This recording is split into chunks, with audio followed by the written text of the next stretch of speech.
ఈ విజయదశమి మీకు విజయాన్ని ఇవ్వాలని అనారోగ్య సమస్యలు, భార్యాభర్తల మధ్య సమస్యలు, ఆర్థిక సమస్యలు, లేకపోతే ఇతరత్ర ఏ సమస్యల నుంచి అయినా మీరు బయటపడి విజయం సాధించాలని నేను మనస్ఫూర్తిగా కోరుకుంటున్నాను. నన్ను నమ్మి సబ్స్క్రైబ్ చేసుకున్న ప్రతి ఒక్కరికి కూడా పాదాభివందనాలు.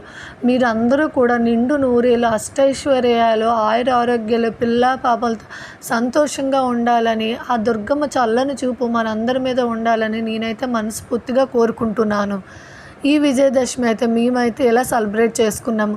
అమ్మ అన్నిటికీ పూజ చేస్తున్నావు కదా, నా అతిపెద్ద ఆయుధమైన నా కారుకి పూజ చేయవా అని నా బాబు అడిగాడు. ఇంకా దానికి కూడా పూజ చేయవలసి వచ్చింది. అది చేసేంత వరకు నా బుర్ర అయితే వాడు ఉంచలేదు. ఇంకా వాడి కారు వాడే కడుక్కున్నాడు. ఇదిగో ఇలా అయితే పూజ చేయవలసి వచ్చింది. ఎంత పెద్ద ఆయుధానికి పూజ చేయకపోతే అలా చెప్పండి.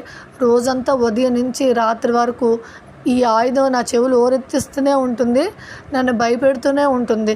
మీరు ఎలా సెలబ్రేట్ చేసుకున్నారో కామెంట్లో చెప్పండి.